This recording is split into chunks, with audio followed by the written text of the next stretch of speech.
Hey everybody, this is Ryan from the Elite Wing. I'm sitting here with Steve with Modcube. Hey. So how's the con going for you guys? It's going really good. This is our first time showing off the Modcube publicly, and the first time we even kind of revealed it at all was 2 weeks ago in the AdeptiCon News Blast in preparation for this. So for those of us who have not heard of it, what is it? So the Modcube is just a two-part cube, so modular cube is how you get the name, and basically it's just a cube that can hold various acrylic panels, and the purpose of it is as tokens for wargaming. So if you think about X-Wing, you're cycling between focus and evade, target lock, stress, and you can just keep flipping that same cube over, and it takes up the same amount of space on the table as your normal X-Wing tokens, but it functions as 6 tokens instead of 1. Yep. Now, what if you have to have like multiple? Say I've got target lock and stress on at the same time. Yeah. So for X-Wing in particular, we've got half tokens in the faces, so that you can't have target lock stress or target lock focus. Okay. So that's actually the way I normally load them out is focus, evade, stress, target lock, focus, target lock, stress. Okay.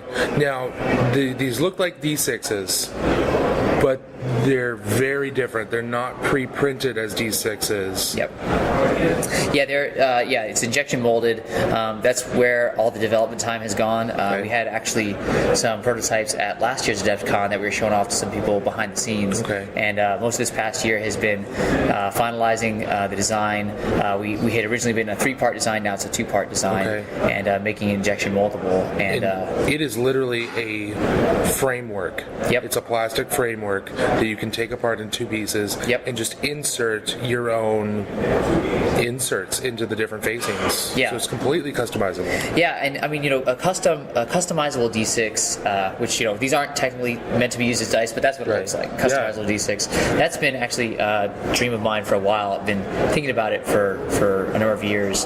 There's other products out there that do serve that purpose. There's the Lego dice. Right. There's also a game called Rattle Bones, where you can plug in little circular inserts into the different faces. The downside to both of those is that the panels, well, I mean, they're both awesome. I'm a huge fan. But the difference, I guess, is that the panels also have to be injection molded. They have like a little socket and a plug or whatever that fits together, rather than these are just flat panels. So I'm laser cutting these. They're 16th inch acrylic token panels, but I envision people basically making their own panels, and because it's just a flat token, you could put whatever you want there. Awesome.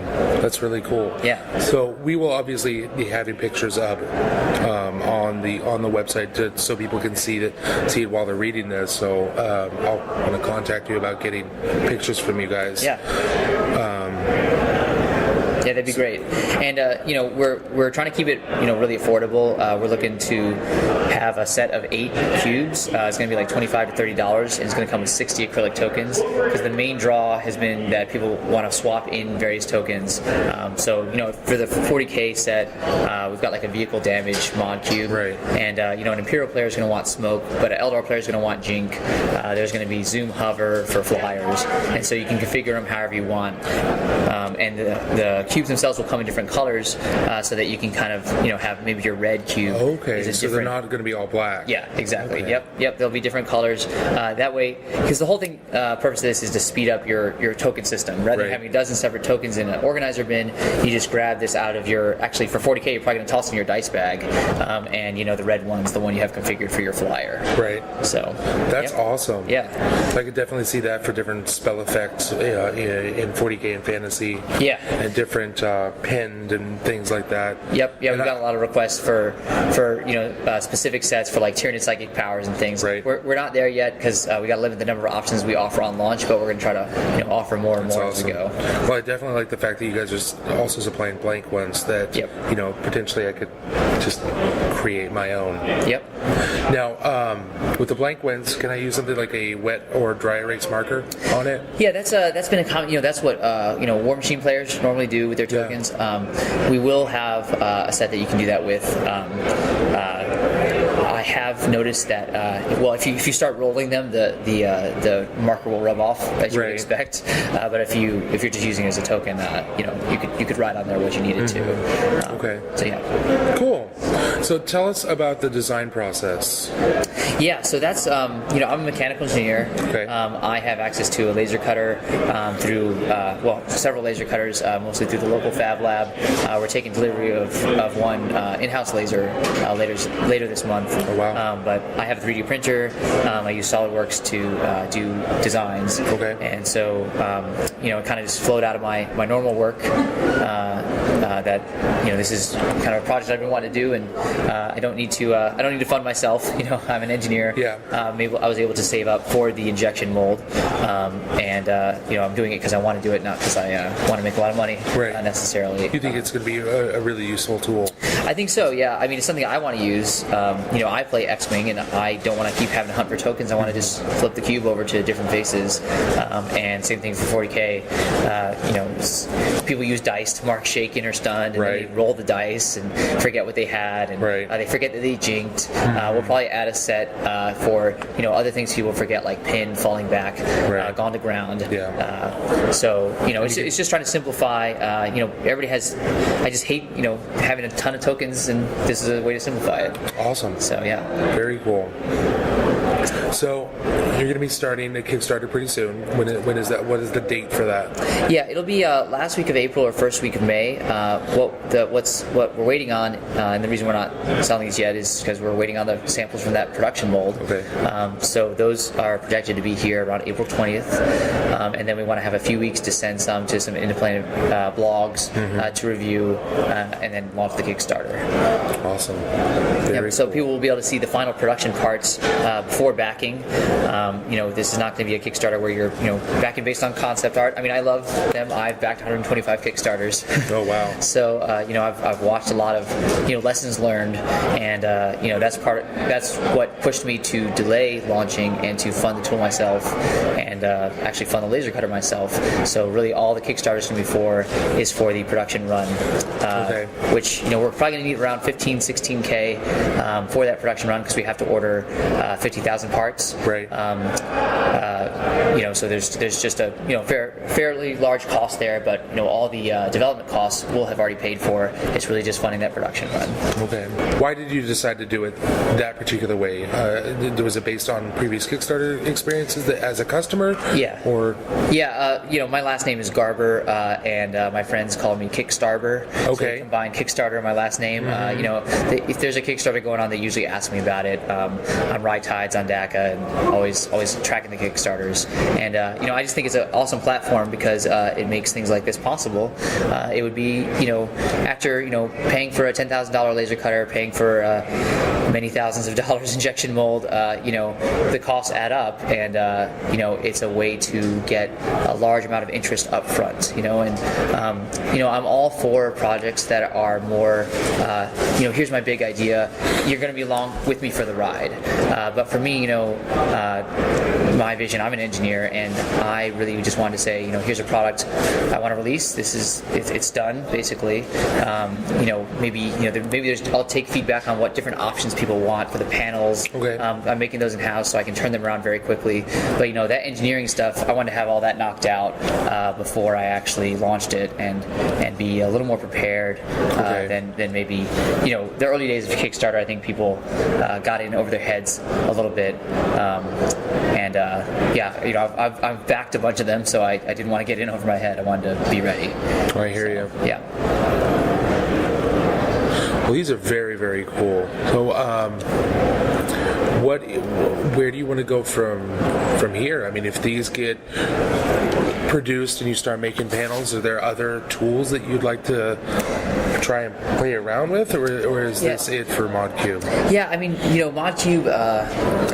I guess that's another pet peeve of mine with Kickstarters is I personally as a war gamer, I'm not you're a little put off if you drop several $100s on a game, and then now they're 6 months later onto their new project, and not maybe right. if they're working on an expansion, that's one thing, but they just completely kind of move to the next thing. So for Modcube, my big vision is I want to offer panels for as many game systems as possible, and And like I said, since I'm making those myself, I can do that. Part of the reason why we're able to offer so many tokens in a set is we can cut something like 1,200 acrylic tokens in a single sheet of acrylic because they're these small square tokens. And we just pack them all very together. Small. Yep. And so we're able to put a lot of options in there.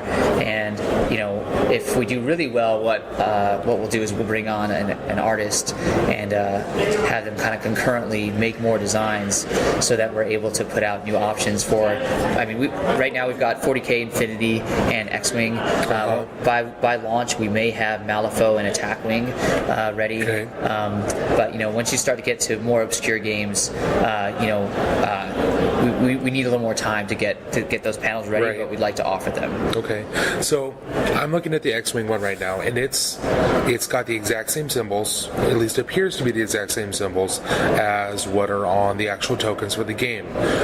Did you have to do any kind of licensing? Are you worried about anything like that, especially from someone like GW? Yeah, I'm not worried about it. So for X-Wing in particular, I did draw these, right? So I drew this eyeball or this exclamation point, and those are pretty generic symbols. Right. It's not. I didn't copy theirs. Actually, my process is a little bit long, which is why I might eventually bring an artist. I actually work in SolidWorks, so I draw in SolidWorks, that I then convert it to vector art, then I laser cut it. So it's a little bit of a long process for me, because that's as an engineer, that's my process. Right. But for 40K, they're all my completely unique designs. I added the stars for stunned, a little arrow circle for shaken, some hazard stripes for mobile. Okay. So they're all completely unique art, completely unrelated to the GW designs. Okay, good. Because their Fantasy Flight actually for X-Wing says, feel free to use acrylic tokens in our tournaments. And there was a Kickstarter last week where somebody just did acrylic tokens and raised 60K. Okay. So it seems to be they seem to be very friendly to that. Awesome. Kind of unlike GW. Very cool. Yeah. Well, hopefully you don't have any problems with GW. I know that Fantasy Flight are very reasonable, and they're all really easy to work with. So I'm glad you're doing this right. Yeah, and same thing for Infinity. We're making it's always compatible with. So we're making designs compatible with Infinity. We'd love to actually get some officially licensed ones because it cuts down on our time because then we can use the official art rather than making compatible designs. So that would be something we'd envision for the future. It's like anything else. Once people see we're successful, hopefully we'll get some of those licenses in place. Starting out, kind of just have to make compatible designs. So what kind of reaction have you gotten from the community here at the con and from people online? Yeah, so far it's been really similar. People have been very positive. It's a lot of people say, I can't believe that hasn't been done already. We do have a patent on it, so hopefully, people won't do it exactly in this way. But it seems to be kind of a, when people. Sometimes we say, do you have any more questions? And they're like, no, it seems like a pretty straightforward thing. And it is. It's just a modular dice. I will say, as the engineer who designed it, it's trickier than it seemed to design because there's actually a reason why people haven't done it. It's a little tricky. Well, I'm just looking at it, and it is, on the inside, it looks like a machine. It's super, everything's fitted down properly.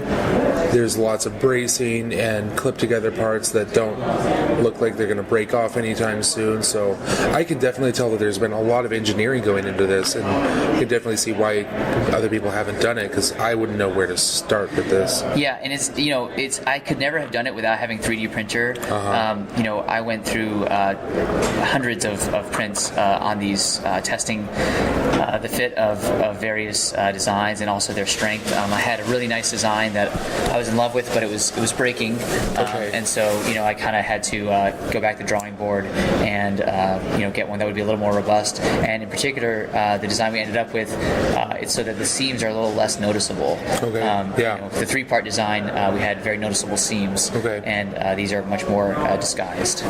So, cool. So which 3D printer do you use? I use a Form 1 Plus. I backed their Kickstarter for the Form 1 originally. That was my first big Kickstarter. It was a huge risk. Thankfully, thankfully they have delivered. I'm very pleased with them. I would say that the Form 1, like any new technology, it was shaky at first. They've replaced mine twice, but that in itself says something about them, that they've replaced it twice. They're willing to replace such an incredibly expensive piece of machinery. Very expensive. So, I mean, well, for me, $3,000, it was a lot. Yeah. Now that I'm paying for an injection mold, it doesn't feel like as much, but it was a lot at the time. It's perspective. It's all about perspective. Yeah. So, but they have good support, and a lot of it. If someone wanted some tips on it, I've learned a lot through using it. It's a liquid resin-based 3D printer, and so like many things, a lot of it is how you care for it makes a big difference. Filtering your resin, scraping the build platform after each build, and there's just a lot of steps that can help improve your chances. Although I would say the first few things that I had replaced wasn't actually my fault. There were some internal things that malfunctioned, but the latest one is working fantastic. The reason they call it the Plus now is because they upgraded some things, and those seem to have really solved their issues, and I recommend them. However, I would also say that another similar printer is the Little RP, also liquid resin based. It's on Kickstarter. I don't know if they've fulfilled yet, but it's about half the cost, and so there's more and more liquid resin printers that are going to be options rather than the traditional FDM, where you see it looks kind of like a hot glue gun. Those are that's going to be the older technology soon. You're going to see more and more liquid resin or powder based printers.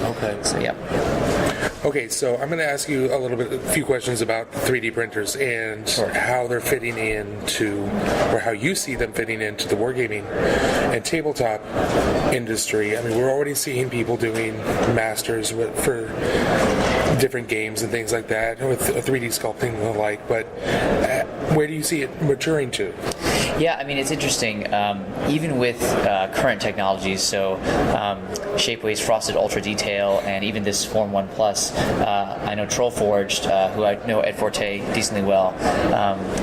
He's done masters from that kind of level of detail. He has to do some sanding to it, but like Impact has used that level of detail for some masters and gotten really good casts out of it.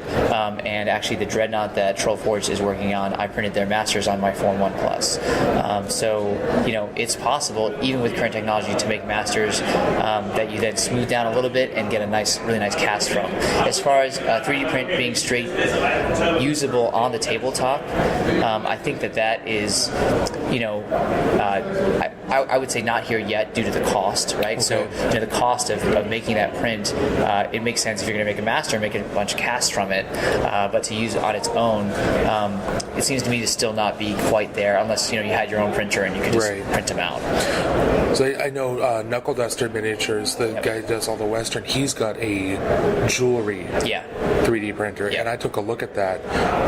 There's no resolution lines at all. Nice. He said it's printing on the 25 micron scale, but it's slightly different.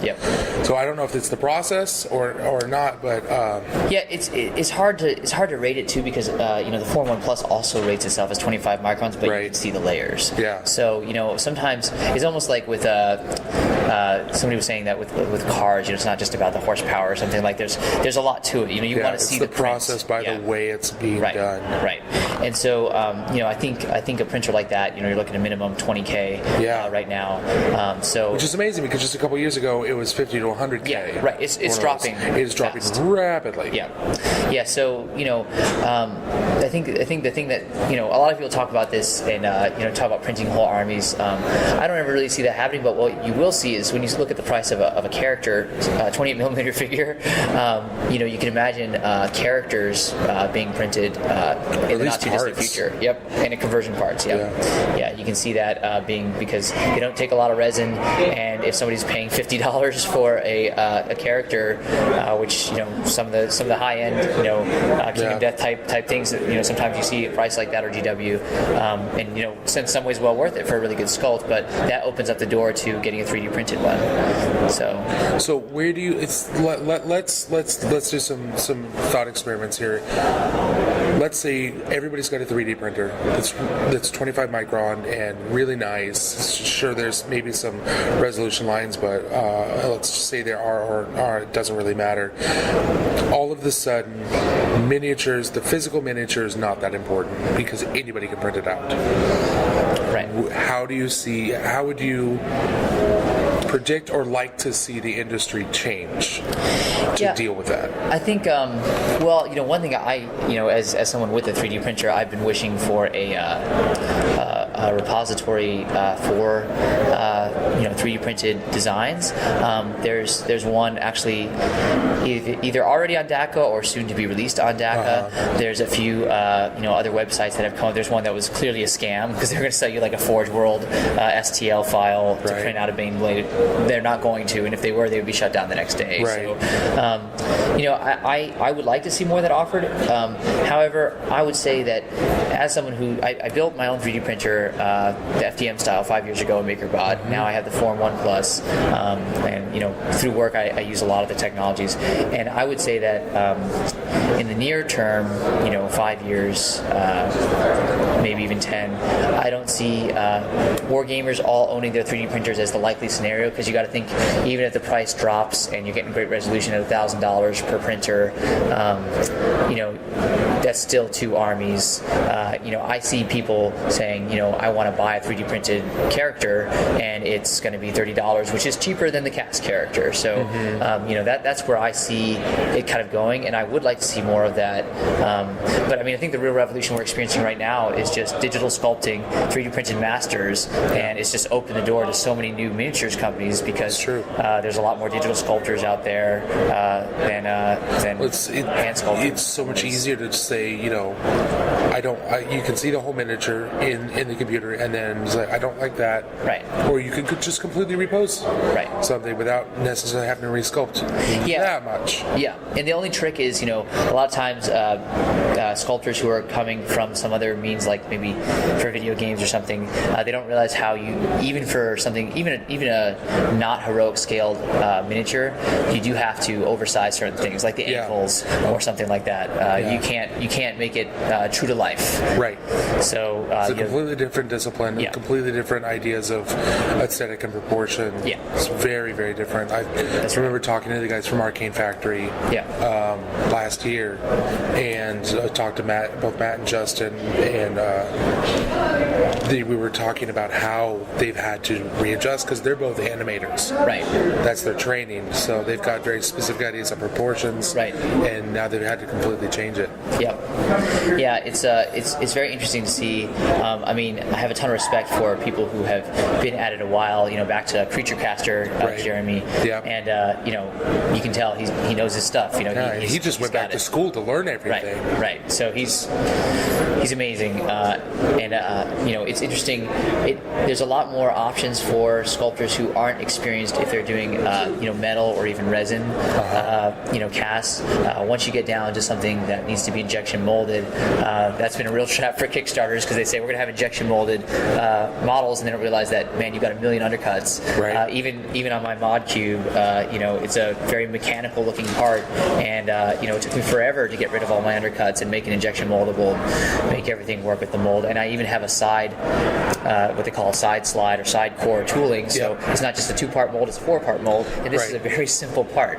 So imagine a miniature.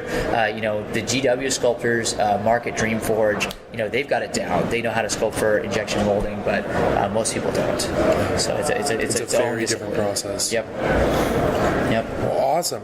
Well, thank you for answering our industry questions and telling us about the Modcube. I'm really looking forward to seeing that and seeing the Kickstarter. When did you say the Kickstarter's launching again? Yeah, late April, and we'll obviously be shooting to have a lot of publicity beforehand, especially when we have the production parts in mid-April. Awesome. To send out and get people to see. Fantastic. Well, I cannot wait to kickstart you. Thank you so much. Definitely can see a lot of uses for these. Yeah, and I will just say we're happy. Some people know Kickstarters, or they back too many. We're really happy for people to wait to retail. We're going to have more and more options, just trying to get the word out about it. So we're hoping for a Kickstarter delivery in August and a retail release sometime September. Fantastic. Well, thank you so much for your time. All right, thank you. All right, for those of you listening, we'll talk to you guys later.